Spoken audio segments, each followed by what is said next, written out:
Hey, what's up everybody? Danny here, and welcome to this video on ConvertKit. I'm really excited to share this video with you today.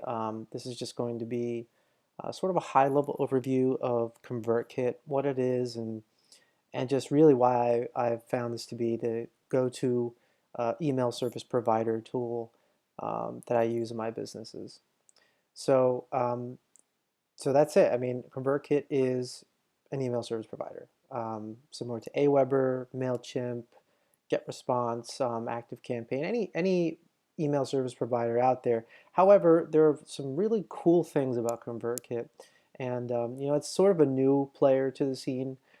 Nathan Barry is the creator. He's uh, an internet entrepreneur and designer. He does some has some books on authority, branding, and design. And anyway, he started ConvertKit based on the need for what he found as being a need to simplify email marketing for content producers like bloggers, authors, and to really help automate and boost engagement um, with your audience. So he filled that need by creating ConvertKit and is continuing to work on this product as a full-time venture and has a pretty great staff as well, customer service and development staff that's constantly putting out new enhancements to this product, and it's just really great. So um, I'm going to keep this overview video really off the cuff and just informal because there's just so many things that I could talk about with this, but I just want to make sure that and I cover some of the top things. Um, so real quick, just to go over, to supplement this video over on the blog, there's a little posting of the 7 reasons that I switched from Aweber to ConvertKit, and so I'll quickly list them, and then we'll kind of touch base on them a little bit. So one of them, number one, is user experience. The user interface is really easy on the eyes, and the workflow of drafting emails is really intuitive as well compared to my experience with how it was in Aweber. Also, the number two, ConvertKit focuses on segmenting and tagging, rather than creating multiple lists. So, I'll just show you what I mean by that. So if we go to subscribers, ConvertKit runs on a one master list type subscription basis. So everyone that's subscribed is on one, if you want to call this your list, one master list. And the real power in ConvertKit is actually in the segmentation. So you can segment your audiences, or you can tag specific actions that they might take so that you can maybe determine who purchased a book of yours or visited a certain page on your site. So there's some real power in that, especially when it comes to um, targeting certain uh, parts of your audience. So the other thing with this is that compared to Aweber, Aweber is list based, and they are integrating some more campaign sort of automated pieces of functionality to their platform. However, last I checked, it was still in beta. It may be well out of there right now. I don't use the platform anymore, so I can't really say. But it was just kind of clunky in the regard of using the lists, and then the administrative part was pretty much a nightmare because in order to move people from one list and unsubscribing to another, their automation rules weren't so simple, and then if you wanted to do some more advanced stuff, you needed to buy a third-party set of tools called AW Pro Tools, and that's another monthly subscription for just that. So, um, that's just a bunch of cons. I mean, Aweber is still a great place to start if you're just getting started, but I think if you're looking for something long term, this is definitely the way to go. The other issue with Aweber is that, not to make this Aweber bash, but the other issue with Aweber is that they charge you not by unique subscriber, but by how many people you have on a list. So if you have an email address that say you have one email address that's on 2 lists, that email address is going to be counted as 2 unique subscribers, even though it's the same person, right? So that's kind of one of the downsides as well. In ConvertKit, that's not so. Everybody, no matter what segment they're in or tag they have, they're all treated as one unique subscriber. So that's a really, really great, powerful uh, um, element of ConvertKit. The third option is ConvertKit was built on market automation at its core. So, the automated tools that like Aweber Pro Tools, would give you as an additional subscription and added on monthly fee. This all comes baked into to ConvertKit. So, and click on the automations tab, and we can see there's rules that you can add basically to trigger. Certain actions or when certain events when someone subscribes to your form, or maybe they complete an automated email sequence, or if they click a specific link. So there's a lot of behavior driven actions that end up happening, and so you can actually on the right side you can see here that maybe you'll subscribe to them to a course, or add a tag, or you basically do or route them and funnel them wherever it is that you'd like to. So very powerful, and basically the use cases are pretty much limited to your creativity.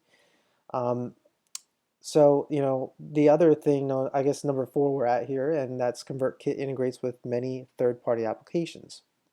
So this kind of goes into the whole automation and basically your creativity on what you can do with this really being your limits being how creative you're going to get with it. So if you look at, and make sure I got this right, because I honestly don't use too much with the automation component. I'm sorry, not the automation, the third-party applications component. But if you have a self-hosted WordPress site, you can easily integrate with third-party applications such as Zapier. Um, and let me see here, because it's got to be in here somewhere. Oh, there it is. It's actually called integrations. So you click on integrations, and you can see there's a lot of third-party tools that you may be familiar with that integrate with ConvertKit. And so you can have your automation, your tagging, all that stuff based on um, based on certain specific actions that happen in a workflow that you set up. So an example might be someone finishes a course. Um, if they finish a course, they can be they can be exported onto a list in Google Documents. So Google Docs um, is something that you could set up through Zapier. Zapier is a tool for automation. So there's a lot of different little integrations that you could make happen, um, you know, kind of to automate any manual sort of tasks that you might actually take. It's very powerful. Something again that I haven't really dove into too much just yet, but I can comment um, on the next one, which is the next reason is that ConvertKit has built-in landing pages. Excuse me. Built-in landing pages and file delivery really, all in the box into the product at no additional charge. And so what that really does is essentially, if you're a lead page or a subscriber, you really don't need them anymore. I mean, you can still have them if you can afford them, and you like their design, but you're not obligated to stick with them because you have this functionality.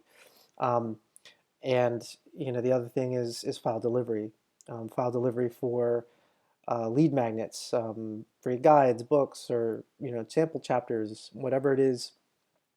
That stuff is automatically delivered as well. So let's take a look at what I mean by the lead pages replacement and the file delivery. So if we go into um, your forms here, so when you create a new form, you can set it up as a landing page. The form is already built into the landing page, and you basically you can just edit all the information, upload your images, and boom, you have a form. You use the link for it, and you can send that to people for that you want to funnel to your landing page. So very, very powerful. Uh, or you can embed a form on your website.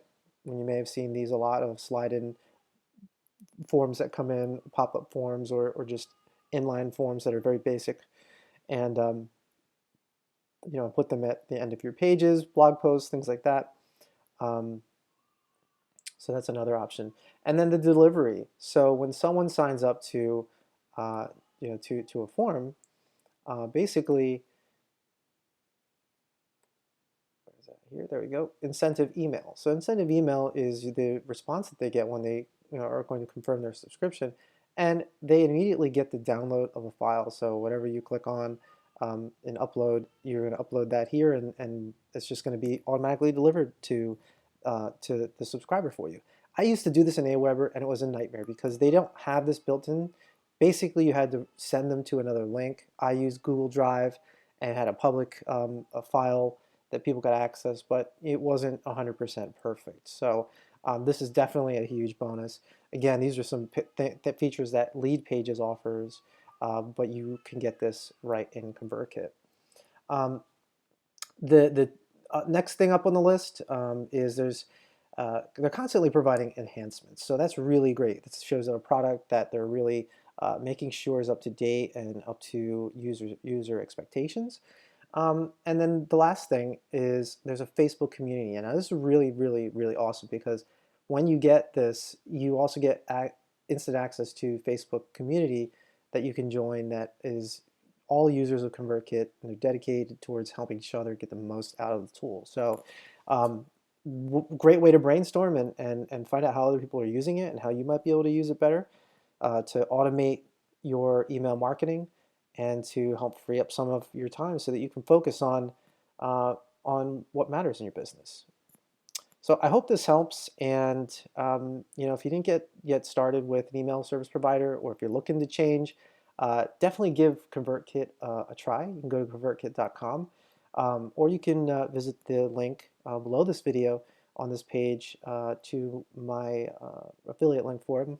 And under absolutely no obligation to do that, but if you do, I thank you very much and hope this video has helped you out in some way. Thanks. Take care.